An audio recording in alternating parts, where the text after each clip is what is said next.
Blacklist. According to Merriam-Webster, a list of persons who are disapproved of or are to be punished or boycotted. Or imagine reclaiming that phrase with its negative connotations and resuscitating the term. In our case, an assembly of short stories on race, struggle, and achievement.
People I don't know ask me, so where are you from? What's your background? What's your origins?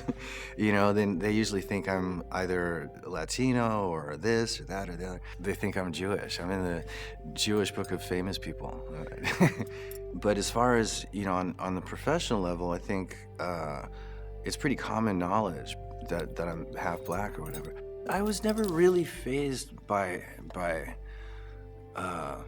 the sort of the color barrier, never really paid. I think my mom paid more attention to it than I did because, she grew up in a time when there was definitely a lot of discrimination going on.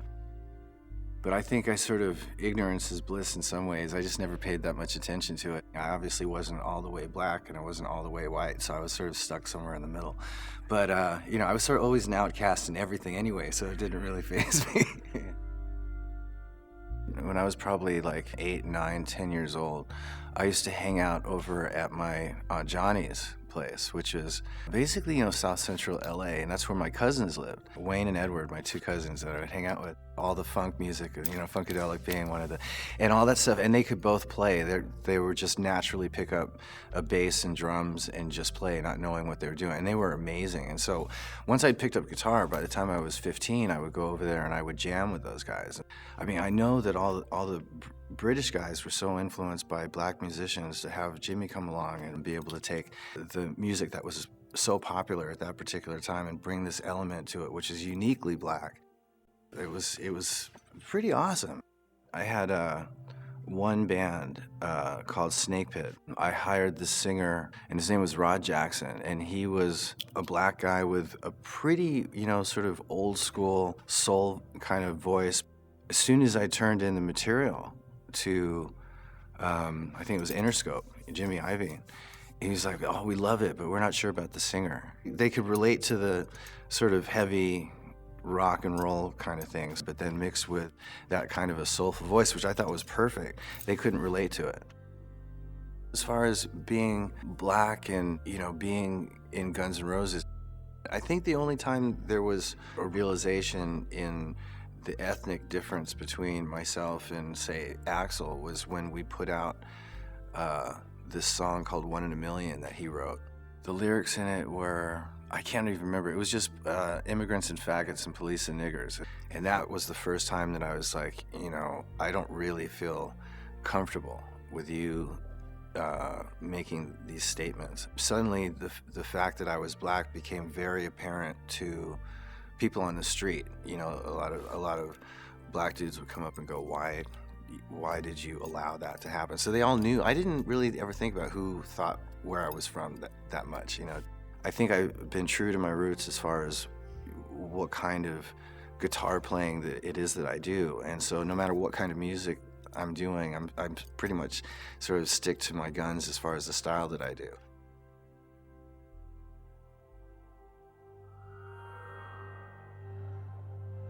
My mother talked about her dreams as though they were events. Because she never said I dreamed. She said, and I thought.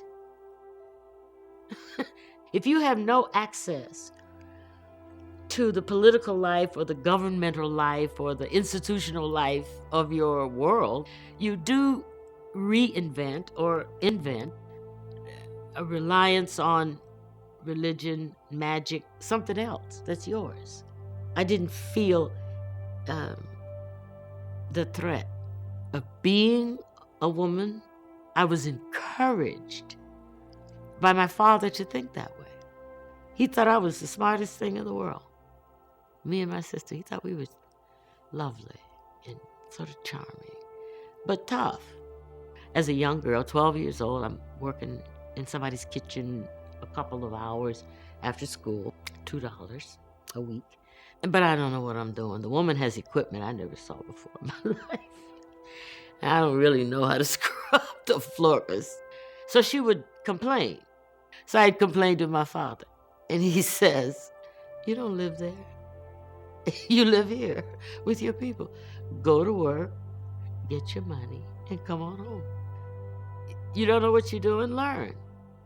It's very important things to be told at that age what your talents are, what your abilities are, and that you are not beholden to somebody else's opinion of you.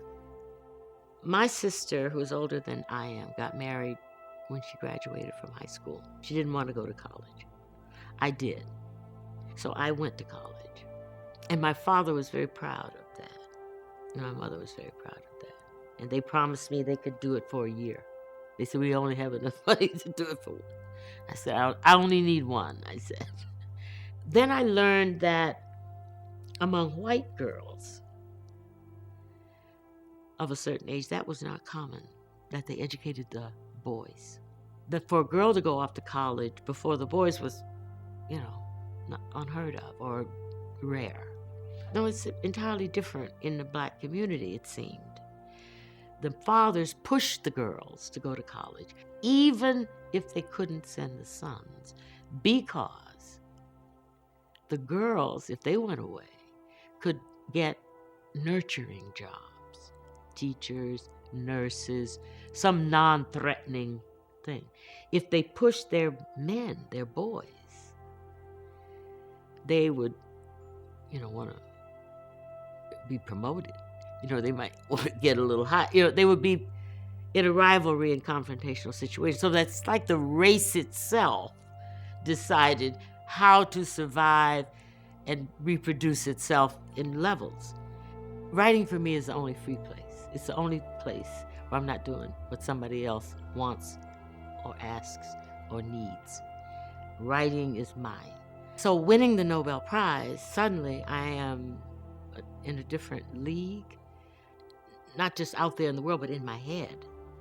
That sort of rivalry within oneself that is not self-generated, but generated outside. The necessity for me to make sure that my work was not somebody else's version of what I should be writing about. Almost all of the African American women writers that I know were very much uninterested in one area of the world, which is white men. That frees up a lot. It frees up the imagination because you don't have that gaze, And when I say white men, I don't mean just the character, but I mean the establishment, the reviewers, the publishers, the people who are in control. So once you erase that from your canvas, you can really play. I studied American literature, classical literature, English literature, dramatic literature. All my life it's been in those areas. It's a confluence. You know perfectly well that you're pulling from the rest of the world of books. But what you want to make is this one little place, like the facet of a diamond, just one little shape, and that's where you live, and that's yours.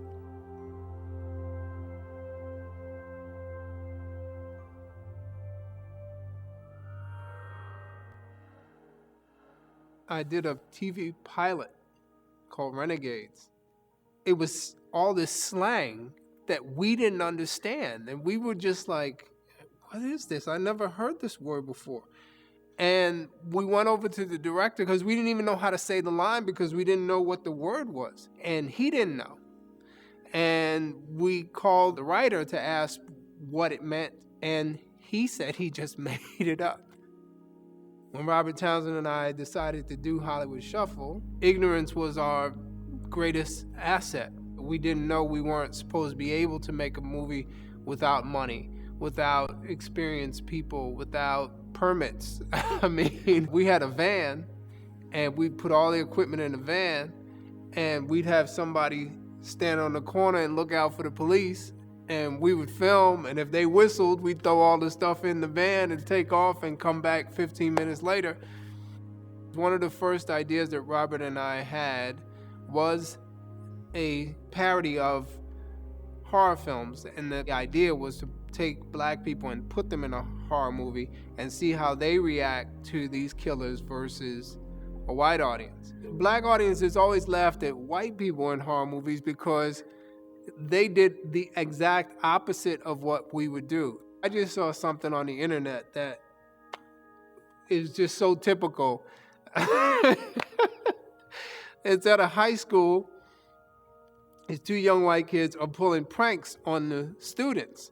So one guy's in the trash can and the other one's interviewing somebody about Halloween, and then the guy pops up out of the trash can behind him with his little costume on and scares them, and they're getting a good laugh. And they call this one young brother over, and they talking to the black guy, and the guy jumps up out the trash can, and it was just reaction. The brother just turned up, bop, and like hit the dude, and the dude just drops back down in the trash can, and the lid closes. And the brother was like, oh man, damn, dog, I'm sorry. But it was just his programming was completely different. It was like how we react to fear and those kind of situations is going to be completely different. And that's why we always go to horror movies and laugh at the white people who, when they hear the noise, start going, John, is that you? It's like, because that's the opposite of what we would do.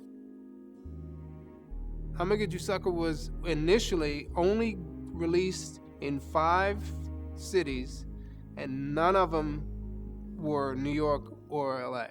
But there was a starving market. People came because they had not seen themselves, and that's what the conditions at that time was. It was just a vacancy of anything out there for you in terms of entertainment.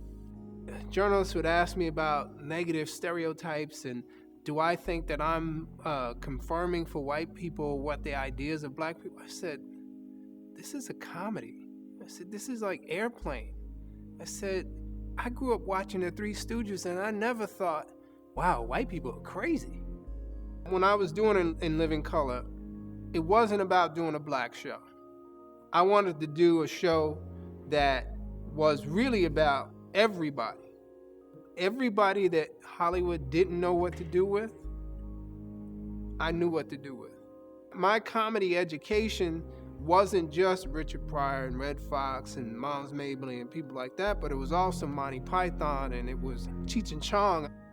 I was in my 3rd year of college at Tuskegee Institute and was studying to be an engineer, and I'm gonna drop out to become a stand-up comedian. I had the conversation with my father. He said, son, you should finish school. He said, you should get the degree just so you have something to fall back on. And I said to him, I said, I understand that, Pop. I said, but I see it like this. If I have a cushion that I know I can fall on, I'll allow myself to fall. I said, but if I know there's nothing but hard concrete, I'm gonna do my best to stay standing.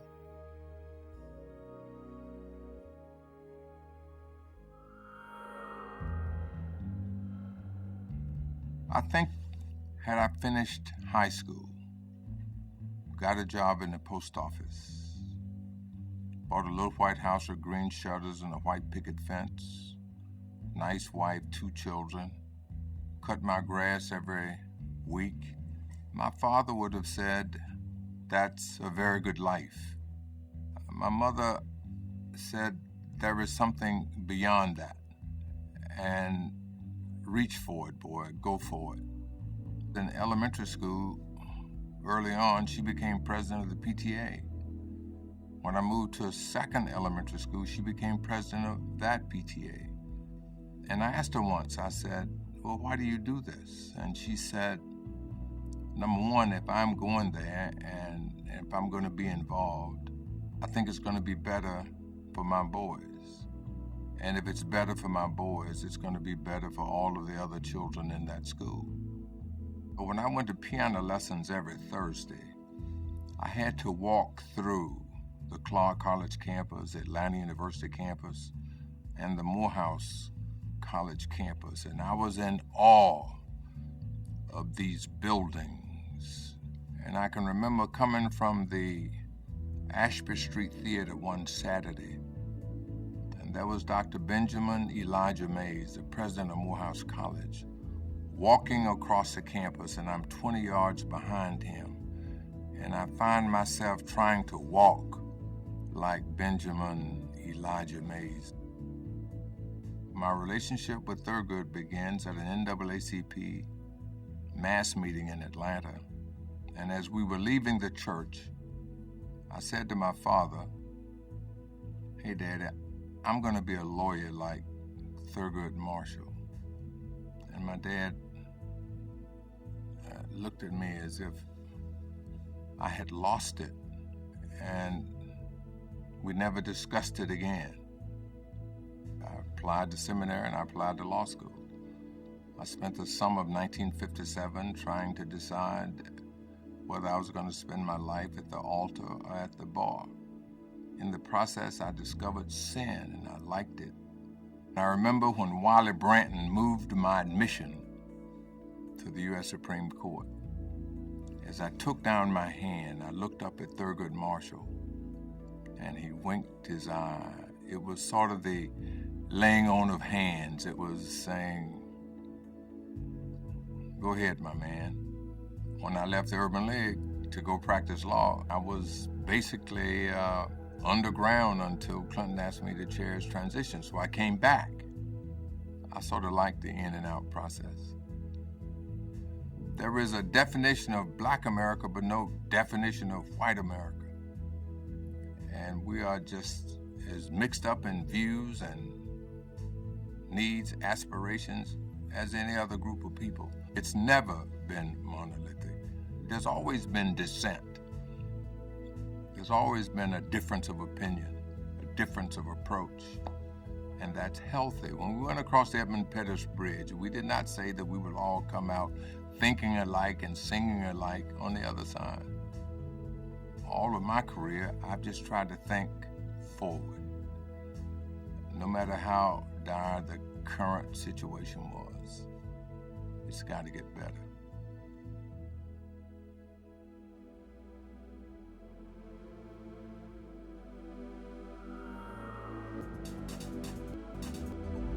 I might have pursued a different career if I had become a teacher or a social worker, which were the choices that women had when I was growing up. But I selected the field of nursing to train in. And it was in that codicil of training that I learned about human life and about the circumstances that people find themselves in. And I learned that everyone who was not a member of the Church of God was not a bad person. And I didn't need to fear them because they were sinful. And I couldn't make judgments about their personal choices. I really just needed to take care of them. I'm really proud that I had the opportunity to serve in a position at the national level, confronting some of the most difficult issues of our society. When choice is denied, The first women who will lose that choice are the women who are likely to fall into groups who are minorities or who do not have resources, and those are more likely to be my African American sisters. I really didn't start out to be a communicator, although I must say that my mother's a minister. Her father was a minister. We went to church on Wednesday night, we went to church on Sunday morning, we went to church on Sunday afternoon, we went to church on Sunday night, we went to church a lot. So I've listened to a lot of lectures in my lifetime on very hard church benches. People really can be persuaded to think differently about an issue. You know, my mother traveled all over the country, tent revivals. A female minister in a fundamentalist denomination is not a common sight. So I learned that you can stand up for what you believe in and that people will come to respect that, even if they don't agree with you. I started this book to describe the life of my great-grandmother, and it's almost been like a magnet that has sucked me in. And so I wanted to lay down the history of my great-grandmother, who was born the year before emancipation, my grandmother, my mother, who was a minister, my own life, and my daughter's life, and the tremendously rapid trajectory of slavery to Harvard-educated lawyer in a very short span in human history. I'm really sorry that my daughter didn't have an opportunity to grow up in a segregated African American community, as I did in the early years of my life in St. Louis, where the lawyer lived next to the house painter, lived next to the doctor, lived next to the preacher, and we were all together. That can have an enormously powerful influence on the community and the value of keeping and raising our children properly. If I could help one woman in the African American community not give birth to an unwanted child, I feel that I've made that contribution to the advancement of my race and the people who came to this country through a path that was not of their own making. Now, this gets right down to the interaction between me and my mother, because she really didn't much like the way that my career turned. She wanted me to be a missionary nurse and to bring enlightenment to the dark continent of Africa. But in fact, what I tried to do was to bring enlightenment to the dark continent of North America.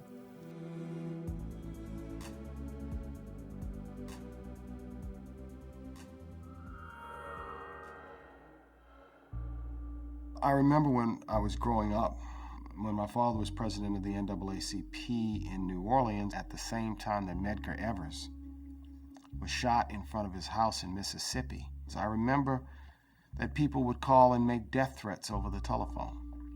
And my father would come home at night, pull into the driveway, turn off the lights, and blow the horn.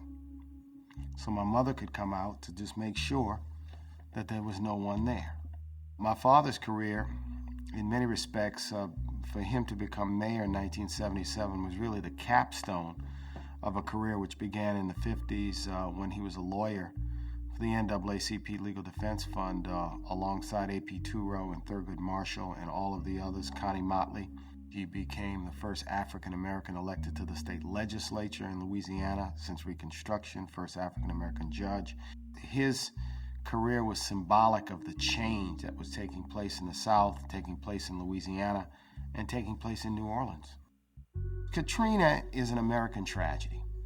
There were times when the aftermath was taking place and I asked myself, is this a city I know and love?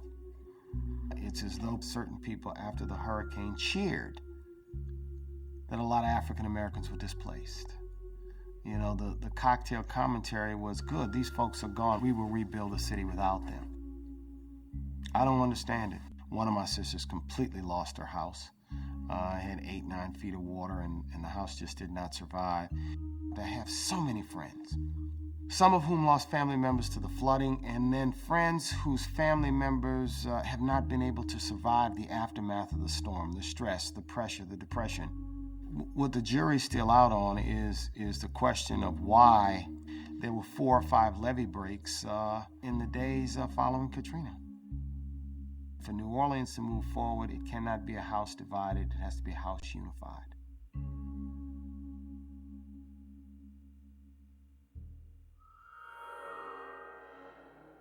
My dad always said you can't get ahead and do everything you want to do in life until you know your past, understand your past. When I first had a chance to go to Africa and actually, for once, be around people that were my color and that, it was a great thing. It was like, wow, I just felt so good. So when, a white person goes to Africa, they might get the feeling that I feel when I'm, in Russia. I loved Muhammad Ali. I love what he stood for. He even went to jail for his belief, and I think that's the ultimate role model. I mean, you can't get better than that. Zena Garrison was the greatest. I remember when I was like 8, we went and we hit with her in Texas, and it was the best experience. When she got to the finals of Wimbledon, I remember I really was happy because we got a chance to stop practicing for once and go home and watch it. And it's hard to be a parent and a coach. My dad taught himself tennis. He decided one day he wanted to learn, so he bought a magazine, he bought video, he bought books. He taught my mom, and then they taught us. And he wasn't a spring chicken when he taught himself. I mean, he was, I'm not going to say how old he was because then people that age would probably be offended. We stopped playing juniors because, my dad saw all these parents. It's like the parents have so much pressure on their kids and they're so overbearing and they're yelling at their kids. Most of these kids never even made on the circuit. It wasn't that serious. So he wanted us to not be a part of an environment like that and just live as normal lives as we could, just training. We didn't need to be in tournament play. And he also thought that we would get burned out. Like, okay, if you play all these junior events, when you finally get to the professionals, it's like they'll be tired of playing. It wouldn't be anything new. Venus definitely opened a lot of doors for me because she was first. For me, it was like the Red Sea. She parted it and I just kind of walked through. Like, I'll be like, okay, Venus, I'm playing so-and-so. Oh, hit to her backhand and then hit a slice and come in and all you have to do is put it away. And I'm like, gosh, how do you know all these players? I said once, I'm the most underestimated 8-time Grand Slam champion ever. Every article that I do read, it's like, she overpowered her opponent. Meanwhile, I'm thinking, wow, they don't even know how hard I can really hit because I'm telling you, I'm not hitting the ball as hard as I can. It's a lot more than just hitting the ball as hard as you can. It's all about strategy and moving your opponent and just really figuring them out. Like, I never get credit for mental. And I think that's it's kind of frustrating. But at the end of the day, I'm very happy with me and I'm very happy with my results. When you train for something for your whole life, you're pretty much ready for it.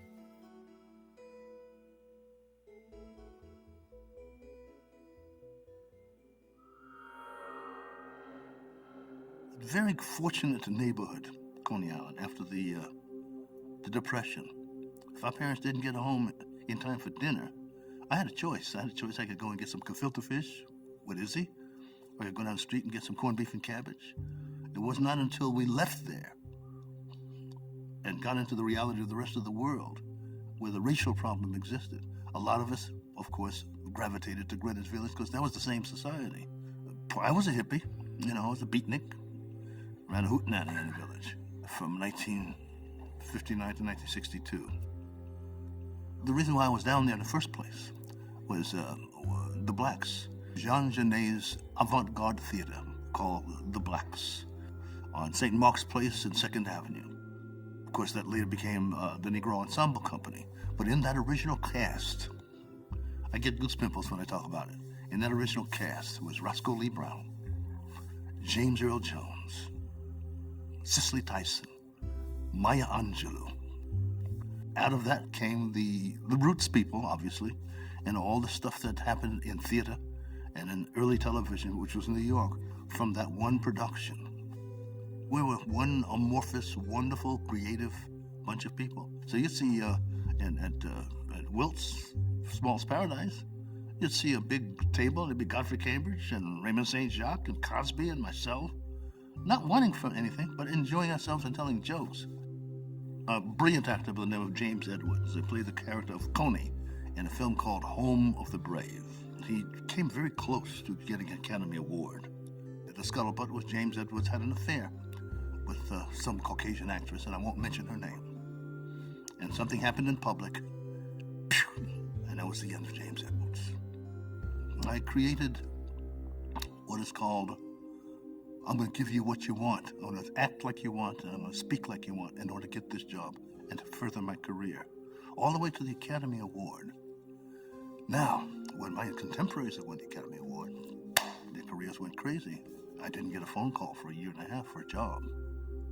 Whenever there's a story where African Americans have made history, 9 times out of 10, those characters have been played by Caucasian actors. A good friend of mine, the late George C. Scott, got an Oscar by playing Patton. And I had 3 uncles in the tank battalion that Patton commandeered. They beat the Panzer Division and cut a swatch to Berlin, and they rescued the Jews from Buchenwald, Auschwitz, and Dachau. Those were Patton's men.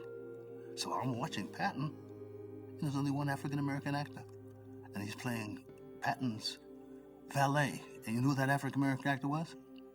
James Edwards. Every year, you and I can watch movies, and we know completely about European history. And these young actors get these roles that I salivate for. When I won the Oscar, I said, wow, now I can do the Ashanti Empire. Wow, I can play maybe one of the kings of Haiti.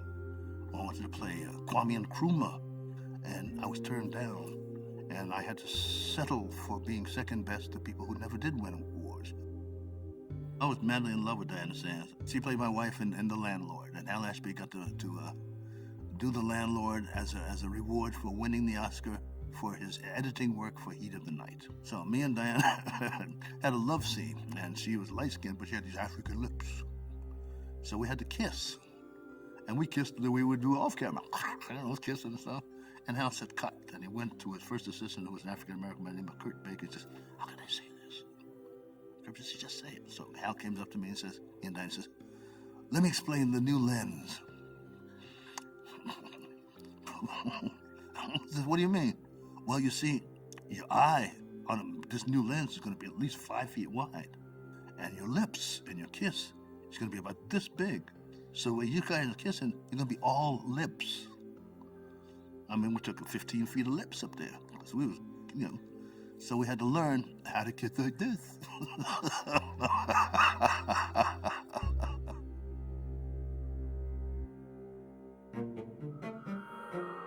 My strongest memory is listening to Richard Pryor albums in our house as a child, like during the day in the summertime.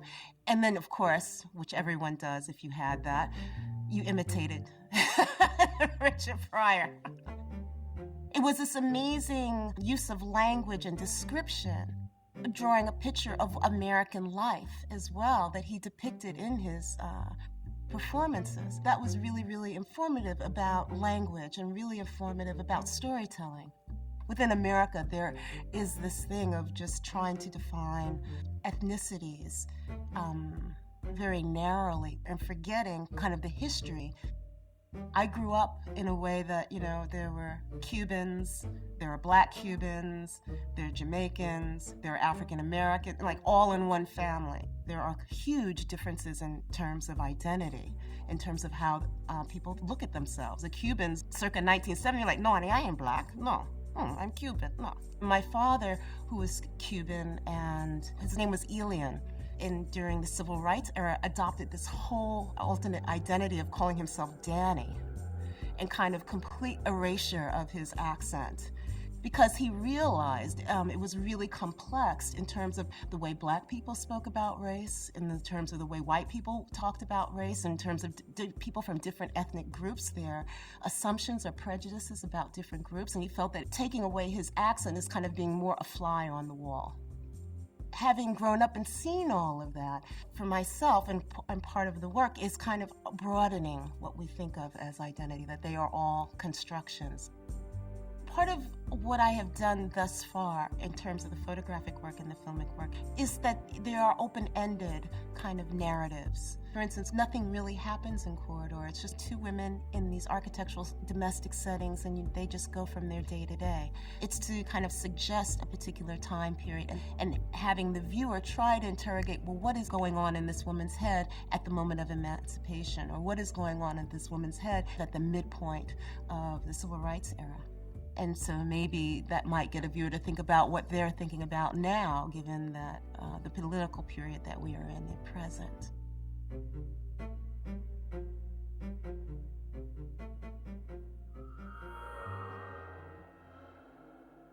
Everything in the Negro League was just like Major League. We had the American League, we had the National League. I was signed by the Philadelphia Stars. They used to call us the choir boys and the saints because none of them were drinkers. We played for the love of the game. Now, it wasn't anything for us to play on a weekend, like 9 games. We played in towns, especially like in Alabama, Mississippi, and so forth and so on, where they had curfews on black people. Some of the towns, we didn't even see black fans.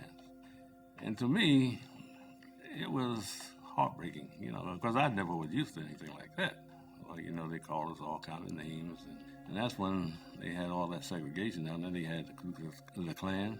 But they came out, and a lot of white people, when they wanted to admit it, they said, well, I've never seen a ball game like that, After our season was over and the major leagues was over, they used to come up with some ball players that would play against us. A lot of the major league ball players wouldn't play against us.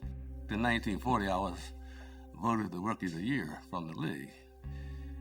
And I was one of the ball players that was picked to play in this All-Star game.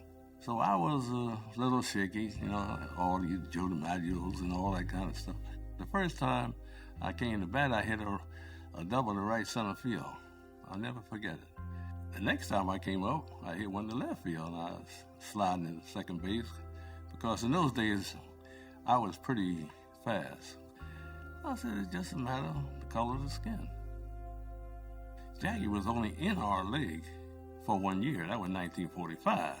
After Jackie went up, well, our attendance started falling off. I came down with rheumatic fever. I was supposed to go to the Giants training camp, wherever they was going to send me. And I never made it. I look at some of the ball players and the way they play now, it's altogether a different game. We never had coaches. We never had anything like that. Our teams had one man that ran the team, that was the manager. And no one was trying to help the teacher anything because of the fact they were worried about their job. So I had often thought about if I had gone in and went through a farm system, where they had people tell me what I was doing wrong and so on and so on. Could have been different, but who knows?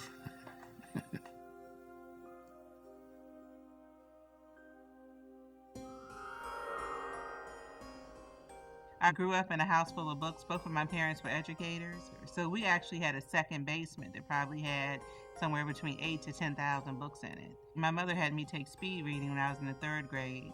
And by the 6th grade, I was reading a book a day. One of my favorite books was My Daddy Was a Number Runner. To me, that was just like when I first read that book. It's funny, I went back and read it recently, and it was just so tame to me now. But when I first read it, the scene in the movie theater just like blew my mind. And I was like, oh, I read a dirty book. I've always had a very vivid imagination. It's funny because when I was younger, all of my teachers always told me I was going to be a writer when I grew up. I never believed them. I didn't start doing it until, I was in my 30s. I never actually wanted to be a book author. It was very strange how it all started. I wrote one short story in November 1997, actually. It's almost been 10 years. And I sent it out to 4 or 5 friends. And I never expected anybody else to ever see it. I was just like, I wrote the story last night. What do you think about it? And the next thing you know, I'm getting emails from people I don't know saying, someone sent me this story. Have you written anything else? It's the hottest thing I've ever read. And so I ended up putting First Night, The Airport, and the Seduction on my AOL web space. And within 3 weeks, my AOL site got 8,000 hits by word of mouth alone before it was taken down because of the content. I ended up putting the Sex Chronicles out in May of 2000. That immediately sold over 100,000 copies, and the rest just kind of goes from there. Some people were becoming obsessive about trying to figure out who I was, and then people were masquerading as me. I actually have met someone masquerading as me before in Jamaica, of all places. I sat there and let her talk, and eventually I told her that I really wasn't. And she was really embarrassed. It turned out she was a bookstore manager from Florida. I was at a book signing once, and a lady actually came up to me and fell into my arms crying and told me that she realized that if she didn't get help for what happened to her as a child, that she was going to turn into the main character of my book. You know, if I had written a manual on sexual addiction, nobody would have really read it. But by doing it as a fiction-based story where people get caught up into the character and that kind of stuff, it can also have almost the same impact as an actual manual would. I feel that if women are going to have sex during their lifetime, and the majority of women are, that there's no reason that they should walk away from the experience any less satisfied than the man. I hope that by reading my books that women will realize that they're entitled to make demands or ask for certain things sexually, because men do not hesitate. We're the women that we are, that we go about every day, and where there's a woman that we wish we could be.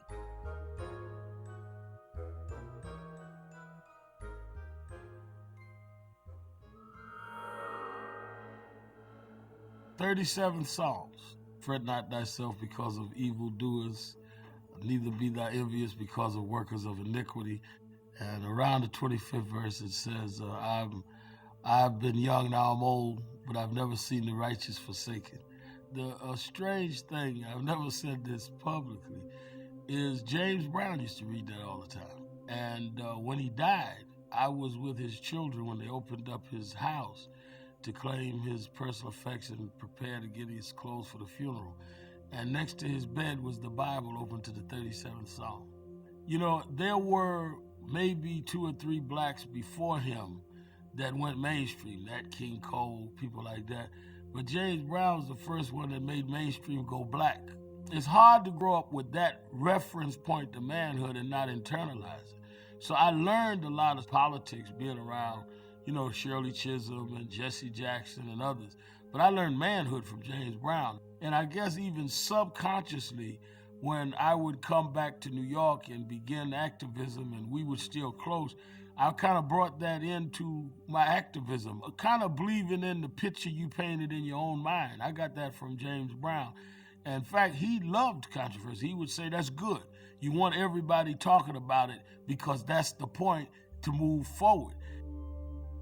I grew up in the Pentecostal church, and the whole Pentecostal movement was very theatrical, very passionate, very dramatic. And in many ways, the civil rights movement and empowerment movement is theatrics. Martin Luther King used theatrics. Birmingham, Selma, the drama of marching, the drama of kids going to jail. So part of that, of course, is deep, hard struggle, but the theatrics of it in a media age brings the point home. Absent that, you're sitting in some university trying to explain what drama drives home. Many of the black entertainers started their art in the black church. It was one of the few places we could assemble. It was one of the few places that whites did not dictate the program. You gotta remember, most blacks that were a boy and a girl and a maid or whatever during the week, you were chairman of the deacon board on Sunday. And it's the first place you had a title. You had a level of respect in society. So the church was not only our spiritual home, it was our social and our political and our economic headquarters. Everything started. Black colleges started there. Black businesses started there. It was our lives. I had a black conservative tell me on a talk show once, you got to remember, I didn't make it because of civil rights. Civil rights didn't write my resume. I said, yeah, but civil rights made somebody read your resume.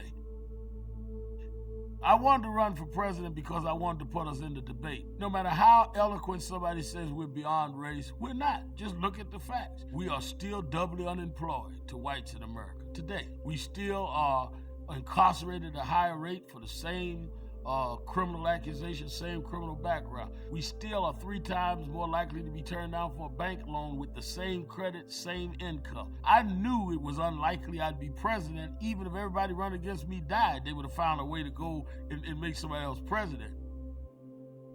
But I knew that they couldn't, once I got on that stage, control the debate. You judge a tree strength by how deep its roots run underground. And the black church was the roots for us. And I think that that's what you're seeing in the hip-hop generation, this disconnect, this dislocation. We told them, you're free now. It's beyond race. You don't need all of that. And we gave them nothing to replace it. And then we look up in 10 years and say, what's wrong with these kids? What's wrong with them is there's nothing grounding them. So there's nothing to violate. There's no legacy to continue. You're connected to nothing. So manhood becomes thuggism or hoodlumism, or not did you go to college, but did you do your time in jail? Or you're a real man because you got shot. Well, who decided after 2 centuries of struggling for educational excellence that being a thug now is the definition of black manhood? But this imposed culture that you act the fool, it's a new way of stepping fetching. And they've become the gangsterized thug Uncle Toms that entertain whites' worst opinion of black folks. Anytime you study our history, we use our art to reach up, whether it was Robeson or Marian Anderson. It wasn't just to reflect what you see, it was to look at what wasn't there and put everybody's mind toward trying to be that. In slavery, we sing Go Down Moses, Swing Low Sweet Chariot. We wasn't singing about niggas in the field picking cotton. Our art never just reflected what was there, it also was a vision of what wasn't there, and it helped move a people toward that. And that's what I think we've lost, and that's what we've got to get back.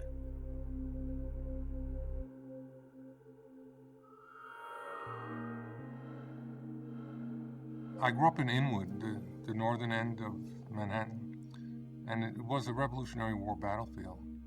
And there was also a house on Broadway at about 204th Street that was an old Dutch farmhouse from the time that New York was New Amsterdam, a Dutch colony. We used to find musket balls and arrowheads and really old bottles in vacant lots and places in that neighborhood that had been there since colonial times. So I was always fascinated with what had gone before me, and it's something that has been part of me ever since then. It was very difficult for my father. If he had had his dream, he would have played in Count Basie's band. I mean, that would have made him the happiest person in the world. He would have done that until the day he died, and he never got that opportunity. So he became a police officer and did very well as a police officer. He retired, he was a lieutenant. But, music really was his heart, his love. I was attending UCLA, and they had a jazz festival down in Orange County. So I went down to check them out, and they introduced me to Miles, and they say, "Kareem, this is Miles." Miles is Kareem, and he looks at me and says, "It must cost you about $500 to get a necktie." And then he just kept going, And I was like, wow, that's not the type of thing that you expect that's going to happen when you meet your hero. You expect a more meaningful moment. Within the next 2 years, playing for UCLA and doing as well as we did, I came to Miles' attention as the center for the UCLA basketball team. And then I ran into him on 135th Street. He'd been working out at the Y there. And he knew who I was at that point. It was like we were old friends. He invited me to his home. We went to his home and watched some fight film. Just hung out for the rest of the day. Miles was a serious athlete and did the whole thing. I would go into the gym with Will, and Miles would usually be there. He did a serious boxing workout. It was a couple of hours, and you could tell. You looked at him, he was in great condition. First game in the NBA was against the Pistons at Milwaukee, and they had Walt Bellamy. Walt was like near midcourt, and I passed him about 3 times at one point, going from offense to defense, and he never got out of the midcourt area to either end of the court. And he said, "Hey man, slow down, you're gonna make me look bad." That was something that really made me appreciate playing for John Wooden. The fact that I didn't have to be a bruiser. I wasn't going to be Wilt. I didn't have that type of bulk and physical presence, but I did have speed and agility, and I could make an impact on the game using my talents. You had myself, you had Dr. J. He thrilled a few people with his stuff, okay? He had George Gervin and Earl Monroe. I mean, certain guys, just if you see them play, it strikes you and you want to see more. Win or lose, just watching them execute their talents was really something to enjoy. I started writing when I was in grade school, and at one point I wanted to be a journalism major. I wrote a history book in '96 called Black Profiles in Courage. The whole idea was to get people to see that President Kennedy's book was not complete. The quote I had in the book that I usually go back to is, I'd rather be a lamppost in Harlem than governor of Georgia. People don't understand a black American saying that, but it's so true. Being someplace that you are accepted and encouraged to be at your best. I remember a friend of mine had been away from home for 2 years playing basketball. And he said when he got back to New York, he took the train right up to 125th Street and just walked the length of 125th Street and started crying because he was so happy to be back in that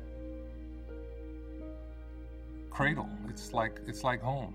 It's like some place that we keep with us all the time.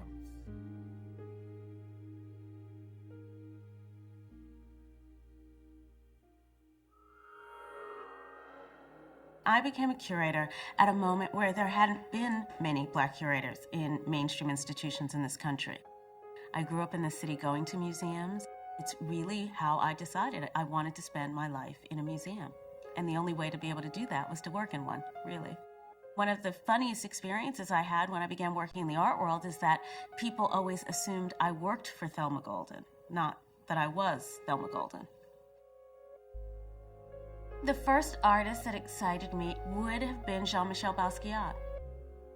I was a high school student in New York City at the time that the East Village and Soho scene began. At that time, Jean-Michel was working and his work was very present. I can't say at that point I understood his work, but I'd say through my discovery of his work, it really opened for me the sense of what the art world was.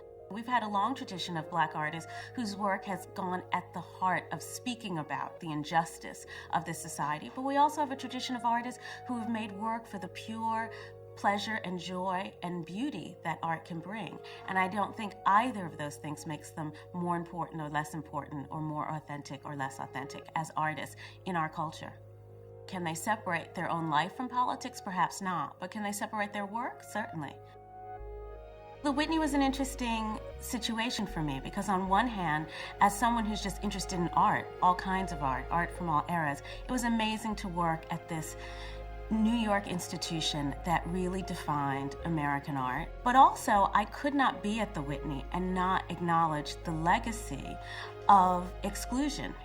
You know, one of the most interesting art experiences I had as a child is I grew up around this series of sculptures of black heroes that were created and commissioned by some alcohol company. And, you know, if you bought this alcohol, you could buy it from the back of the box. And they were created by an artist named Inga Hardison, a black woman sculptor. And I realized on one level how this was sort of one of these, you know, gift with purchase sort of situations, the art that you got. But that was a really amazing gesture to have this amazing woman artist making these sculptures. One of W.E.B. Du Bois, Charles Drew. So I think even the definition of how art can be in one's home should be wide, because I think that I was influenced by things that weren't necessarily shown in museums. If there are spaces that we have not entered and an artist enters them, often there's a question about why they're there. I don't see it that way at all. I sort of see the possibility as that all the spaces we haven't entered, we should be entering. And there really isn't a sellout in aspiring or wanting that at all.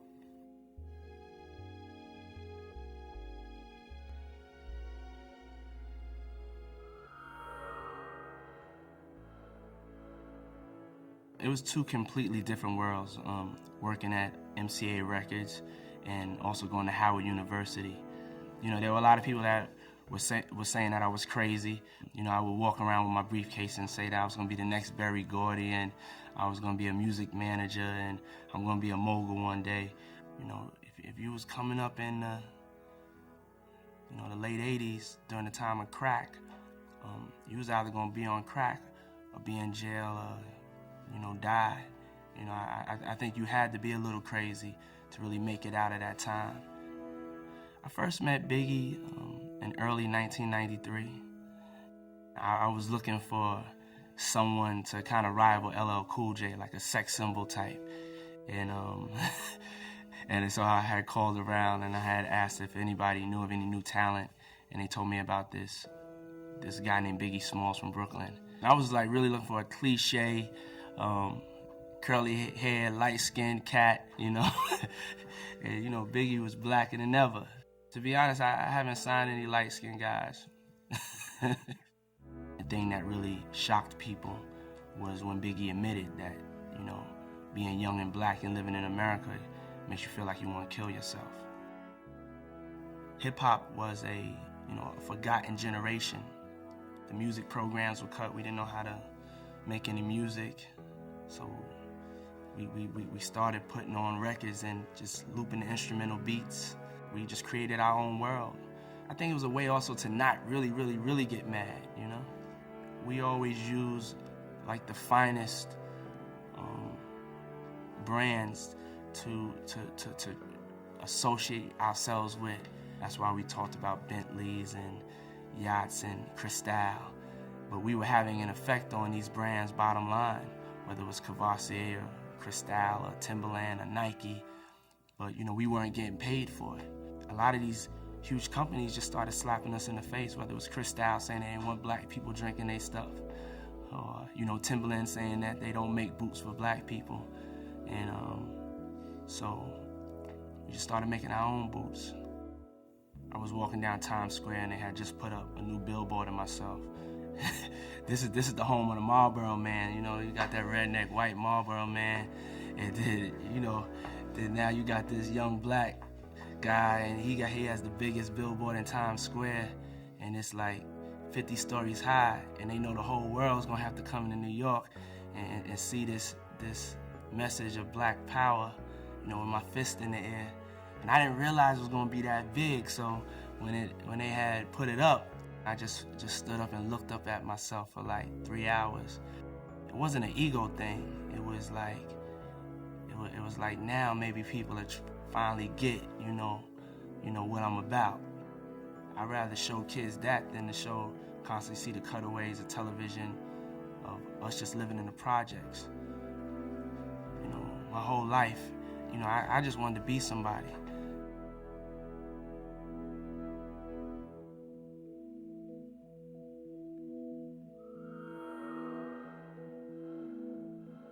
Cecil Rhodes, he wasn't ready for black folks or for women. So when he wrote his will, there weren't supposed to be any of us in there.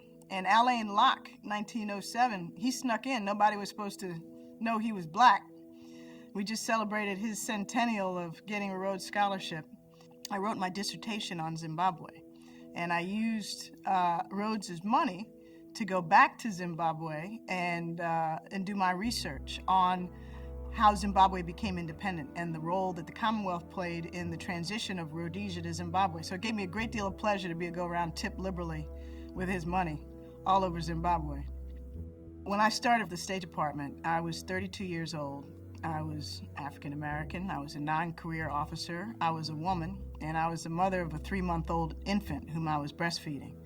And I don't think they'd seen that for a while. Among the career Foreign Service officers, there was a long-serving and distinguished cadre of senior African Americans who, for the most part, had made their career in positions on the African continent. But among those of us who were political appointees, who came in at the privilege of the president, we were very, very few and far between.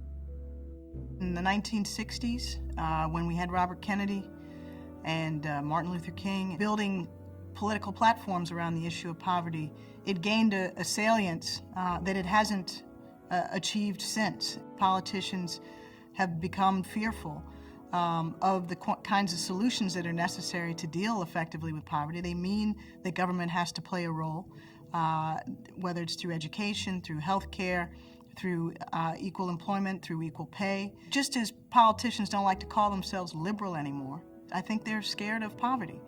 And that's a tragedy, because 37 million Americans live in poverty in the richest country in the world. And globally, half the world's population lives on less than $2 a day. So think about that. You know, you can buy, 7 pairs of sneakers in this country for what they live on in a year. And somehow we're not supposed to care. It burns me when people say that some politician isn't black enough or, as black as some white guy. What are we talking about? We have to have enough respect for ourselves as a people that we don't put ourselves in these artificial boxes.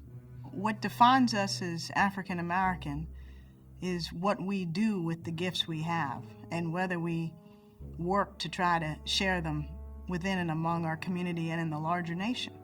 And I just get pissed off at that old school mentality where we're talking about, well, somebody's got a white mother or a white father and they ain't black enough, or they went to Harvard so they can't be, they can't be really down.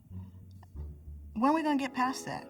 It's old think, I think, to assume that what's good for African Americans is the opposite of what's good for white folks.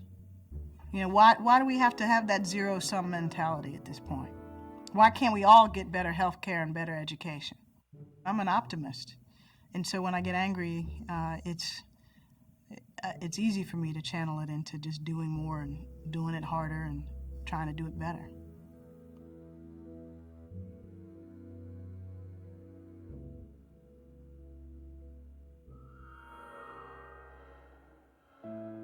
When I worked at Red Lobster, when I worked at, Odd Lot or Alexander's or, the Daily News, I wasn't working my way through stand-up. It wasn't like, that was my life. It wasn't like a kid working his way through school and they know, okay, when I get out of school, it'll be good. That was my life. If I work at UPS, I'll be really lucky. The day it clicked to me, I went to see a comedian at a Radio City Music Hall. A big famous comedian at the time. As we're leaving, my brother goes, "You're that good. You're as good as that guy."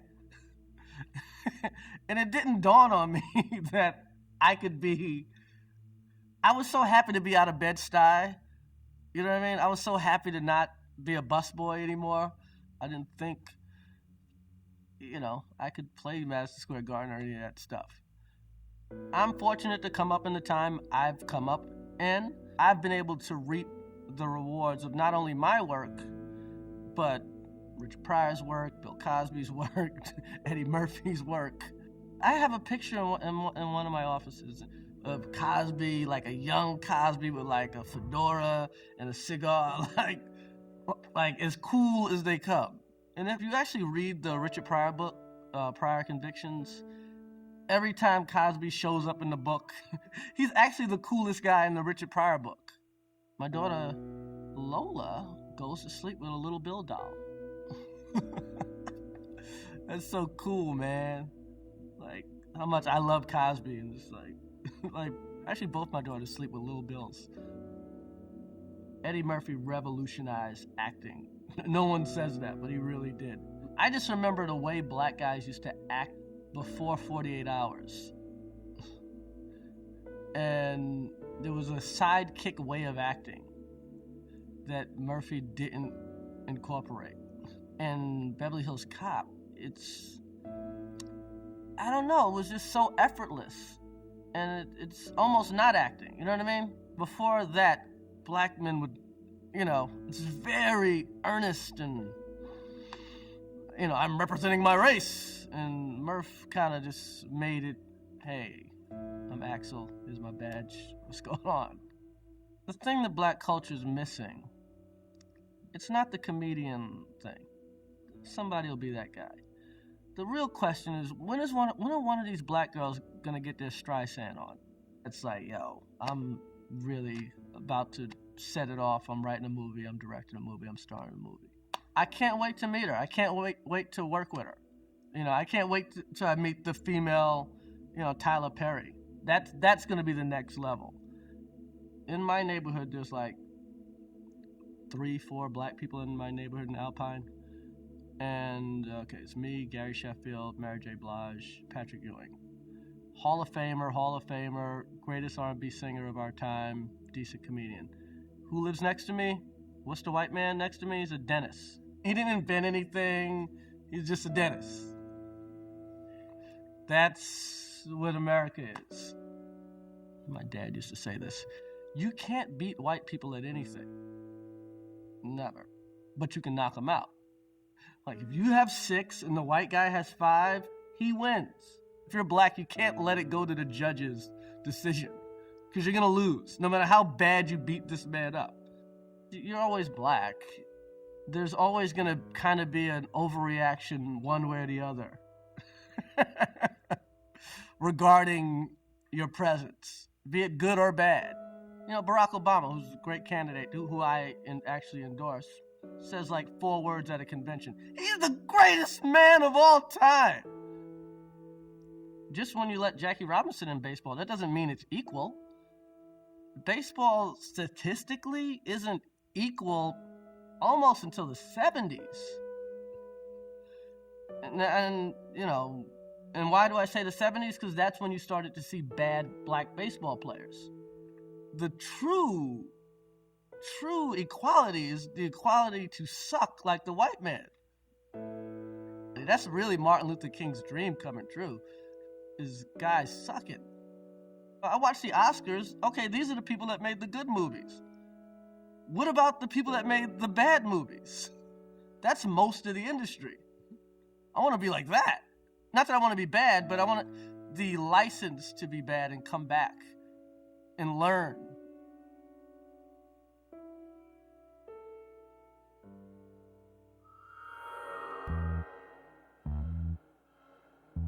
I'm encouraging people to rethink what a black play is. That a black play is perhaps a work of theater that invites everyone to the table. I can write Top Dog Underdog. We were on Broadway. A lot of the folks who came to see Top Dog Underdog were African American kids, young folks. Most of them had never really been to a play before. So that was their first experience in the theater. They didn't know, like, to show up when the curtain said 8 o'clock. They didn't know that meant 8 o'clock. They thought, yo, it's like a show, you know, I can come at like 9, right? Because they ain't going to be on till 9, right? And they were coming in with their cell phones on, and it was fantastic. Often in the black community, the audience feels that they are an active participant, and they have to, go on, sister, you tell them, that kind of thing. As if it's happening, you know, in their living room. We have to mine those riches more and celebrate those riches more. I think a lot of times we forget who we are. My father was in the Army, 2 tours in Vietnam and 1 tour in Korea, and very rarely talked about the war. I remember when we traveled, when he was reassigned from, say, California to Kentucky, or from Kentucky to North Carolina, he would dress in his Army uniform, because if you dressed in your Army uniform, the folks on the road were less likely to kill you. That's how dangerous it was, driving in the 60s. Women are less fearful of being in the margins, because we are in the margins. And if you're an African-American woman, you're in the margins of the margins, of the margins, of the margins. It's like being off Broadway, where you can do whatever you need to do to get the job done. It's kind of like that. Sisters like Nikki Giovanni were women that I look to, like, I want to write with that kind of fire, that kind of brilliance, that kind of unflinching honesty, that kind of bravery, that kind of music. I want to get all that kind of stuff in my writing, like they do. I think all my work is just, it keeps asking the same question. Who are we and what are we doing here? The majority of the population imagines that, like, the first thought out of my mind when I get up in the morning is, whoa, I'm a black woman. How do I fit into the white world? I mean, give me a fucking break. I mean, I'm like, yo, like, my dog needs to go to the bathroom, or my husband is talking to me, or whatever. You know, basic human stuff. I'm less concerned about the actions of the man and more concerned about our own behavior, which is ultimately the only thing we can really do something about. The man got his feet up on the table. He ain't sweating it, because we got brothers on the corners killing brothers and sisters on the corners stabbing sisters. He has effectively outsourced the hating to the community. Very good. Brilliant. But you got black folks like, I got mine, don't worry about his. You have a lot of that in the community, which I think is sort of a fear, really stems from a fear of our own brilliance and a fear of our own possibility.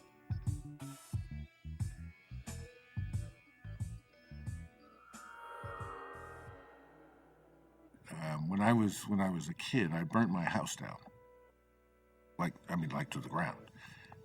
It was an accident. My father and my mother stayed here in New York because he had a job here, but myself and my 3 siblings, 2 sisters and a brother, were dispatched to live with my grandmother. And my grandmother used to sort of sit me in her lap so she'd keep an eye on me, right? So I wouldn't burn her house down. And read to me from the Bible. And probably the thing that I remember most, I think it's Galatians, chapter 6 or 7, Be not deceived, the Lord is not mocked. Whatsoever a man soweth, so also shall he reap. That made an impression on me, that in life, you take out of this world what you put into it. 2 things were a part of my upbringing that I don't think most white Americans would relate to. One, I cannot tell you the number of times that I was told when I was a kid, you're going to have to work twice as hard to get half as far. And 2, I remember almost as if it were yesterday, my grandmother, she'd say, now remember, you want to be a credit to your race. It was as if you were carrying a responsibility not just for yourself or even your family, but for a whole category, group of people. I was my senior year at law school up in Albany, New York, and I had an internship at the New York State Assembly. We were invited to an official state dinner, and as my wife and I were going through the receiving line, the governor sort of fixed on me and turned to his wife, Happy Rockefeller, and said, this young man's going places someday. If you look around today, you find that there are a number of African Americans who've succeeded to the level of the highest positions in some of the biggest corporations and best-known corporations in the country. But we all pretty much started out at the same time. We were all children of what I call the movement, the civil rights movement from 54 to 64, from Brown versus Board of Education to the culmination of the Civil Rights Act in 1964. And so once you went to school, you got the same degrees now as everybody else, and then you get on the train at the first stop, and you have to ride through to the end. I left my law firm and went to the dime in 1988. And the world by 1988 was a much different place than it was in 1948 when I was born, in 1958 when I was in 5th grade, or 1968 when I was in college. By 1988, the jailbreak was on. And so people would ask me the question, they'd say, well, when did it first occur to you that you could become the CEO of a large money center bank? And that was, I had to deal with that question a lot. And I would say to people, it never occurred to me that I couldn't. People in America feel compelled to bring in the notion of ethnicity. When people look at you and evaluate you or write about you, you're going to be judged on either side of the line. If you succeed, you're going to say, here's a black person who succeeded. And if you fail, it's like, well, here's another black person that failed. And so, we'll know we've made real progress when you just get to be a person.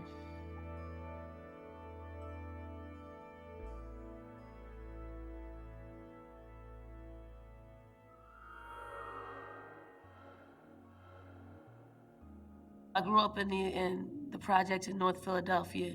Hank Gather is a playground legend. I mean, we grew up in the same housing projects, and I wasn't fortunate enough to play with Hank because he played on the big boy court.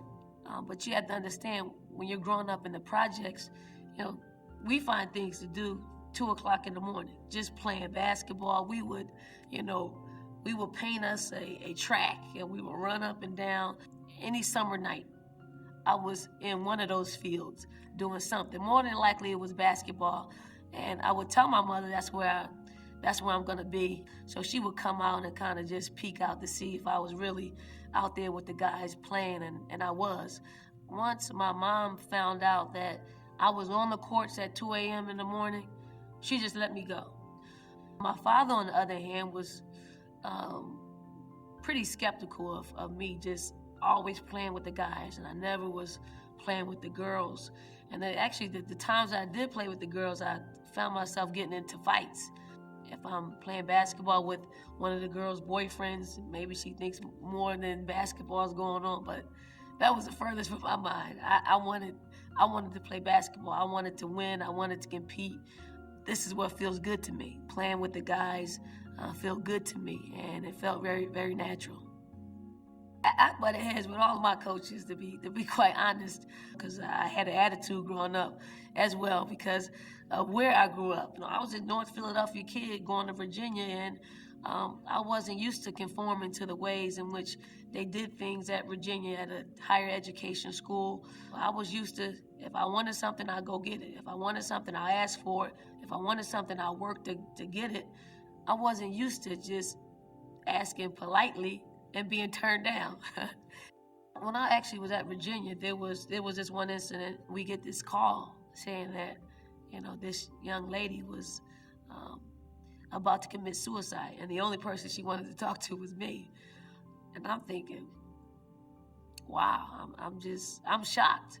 You think you play the game and you want people to be entertained by what you do on the court, and you really don't think you have an influence on a life or death situation. I'm a woman. I have opportunities to coach. I have opportunities to play. I have an opportunity to go to the Olympics. I hope I have a player who's able to do all of those things, because, if they come to me and say, do you think I'll be able to do this, that, I'm say sure. As an African-American woman, athlete, daughter, friend, I think I can make a difference in the world just because I excelled at playing a sport.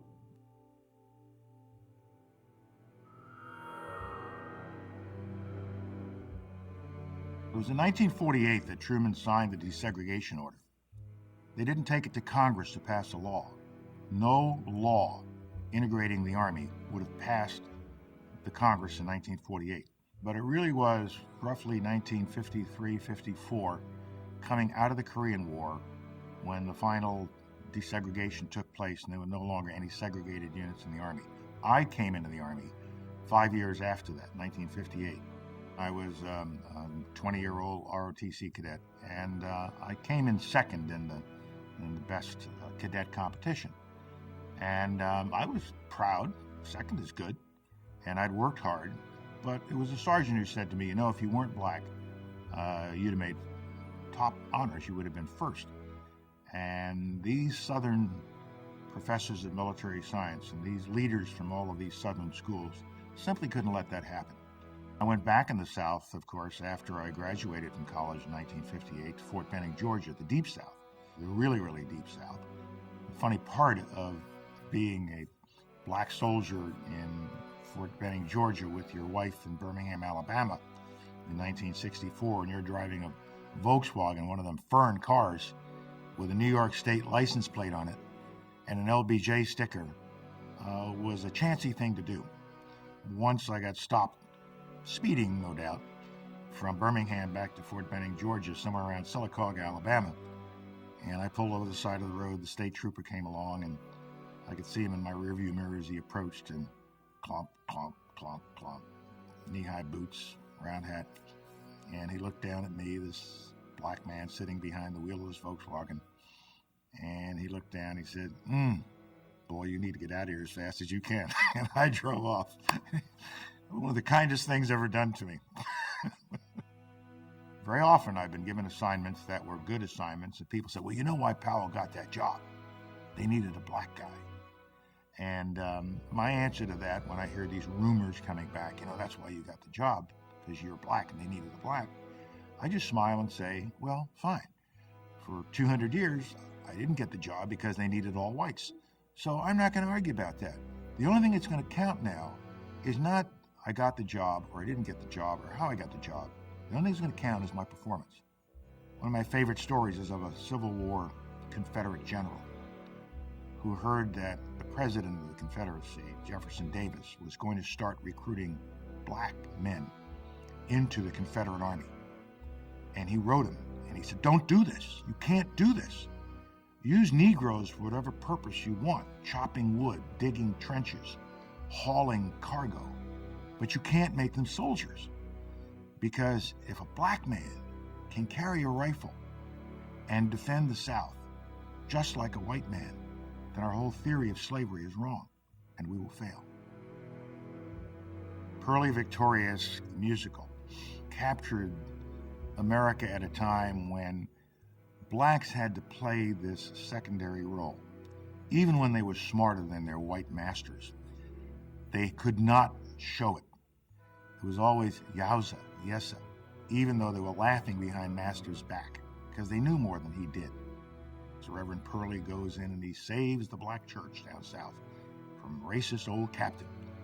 And at the end of the play, when it's coming to a finale, Pearlie now has to move on. Reverend Pearlie has to go save someone else, somewhere else. And the people saying, "Stay here, Pearlie, stay here." He said, "No, I must go." He said, "But before I go, I want to say this to you.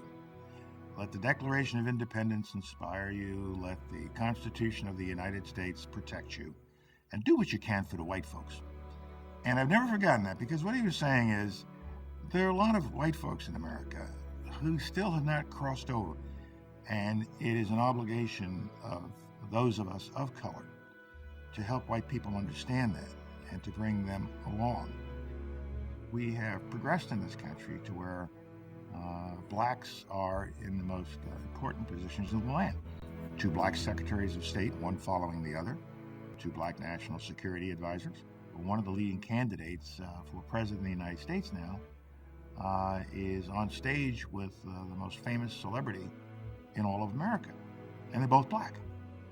When I talk to my children and my grandchildren, they just see this as normal. They don't know where it all came from. And I've had some interviewers say to me, "Why do you linger on this? I mean, it's all over." It isn't all over. It's not all over. It can't be all over as long as we have young African-American boys and girls who are not able to get the quality education they need, or still being held back because people are looking down on them. So there are lots of African Americans who have succeeded in life, and that's great. But we should not think that this second Civil War is over until we have provided opportunities for all Americans, African Americans, Hispanic Americans, poor white Americans. We should not think that we can rest on the achievements of the past 30 or 40 years.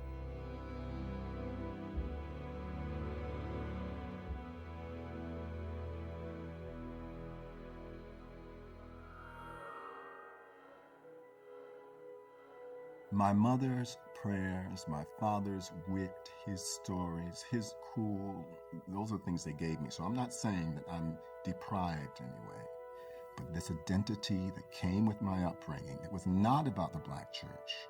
I've had to appropriate that. I sing my mother's spirituals because I say that is the heirloom she gave me. She could give me nothing else. I maybe have a longing for that community. When I do find myself in a church, and being the apostate that I am, I don't go there very often, but I weep. When I hear people stand up and do those things that I only heard from my mother, I weep. The whole notion of identity politics, which seemed to have congealed in the mind of academics somewhere circa 1985 and reached its peak maybe by 1995, I was oftentimes used as a poster boy for that.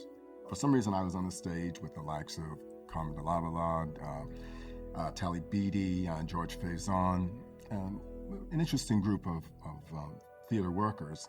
And I said at one point, I feel that I'm an artist first and then I'm black. The room exploded. And there are people, as I understand even to this day, who my name is anathema because this person denied his blackness.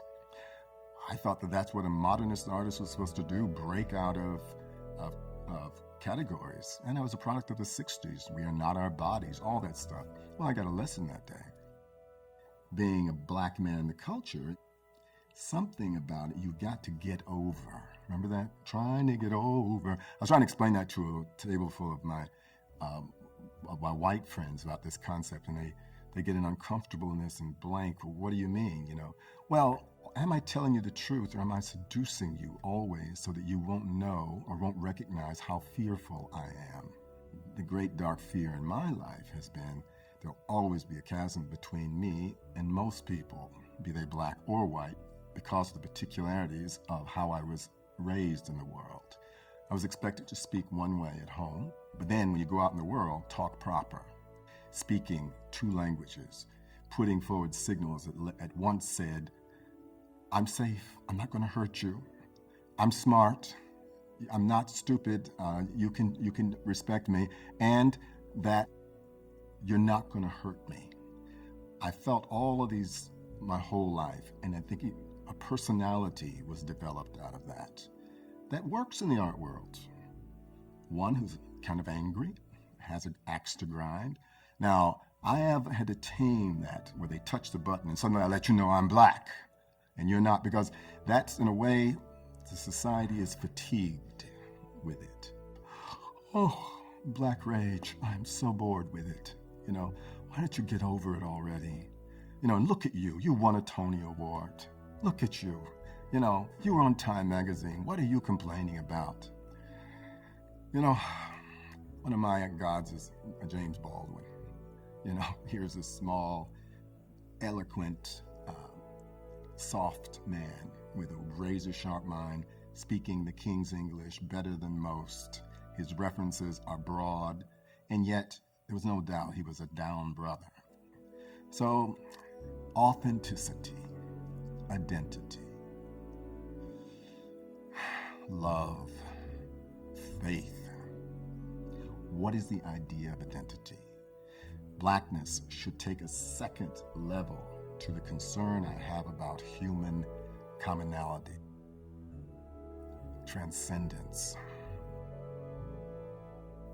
In everything that I attempt, is there a level of honesty and rigor that is inflected with all that I am, what I've gotten from the Western modernist tradition, what I've gotten from my mother and father, who were the conduits for black culture for me, what I've gotten from being a working class person. Is it all there? Is it cooking? I was invited to do an evening honoring Nick Ashford and Valerie Simpson up in Harlem. And everybody there was a big band on stage, there was a lot of people singing, doing their songs, and Daniel Bernard Roumain, fantastic violinist, composer, and friend of mine, I said, Daniel, look, I want you to study Ashford and Simpson's music and give me some licks. Well, we came for the rehearsal that afternoon, and the band was like, what? What is this? Nobody's gonna do, we're doing that. There was a fight. And I said, look, I was invited to do this. They were my friends, and they let me do it. That night, man, I killed Daniel on his violin doing You're All I Need to Get By.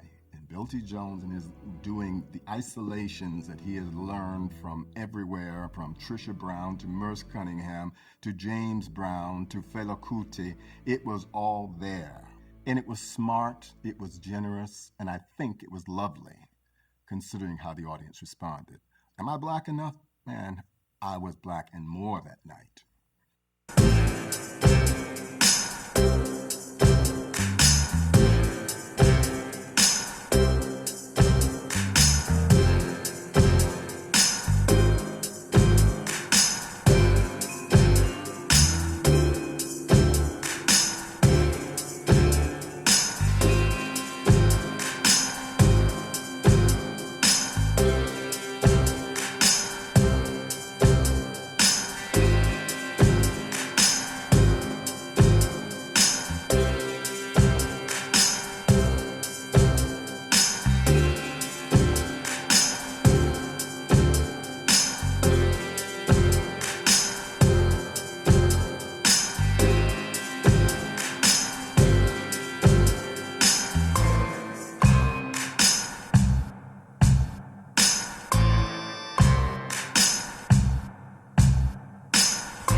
essentially is that when they made this list of people that didn't work, they essentially treated them as if they were black.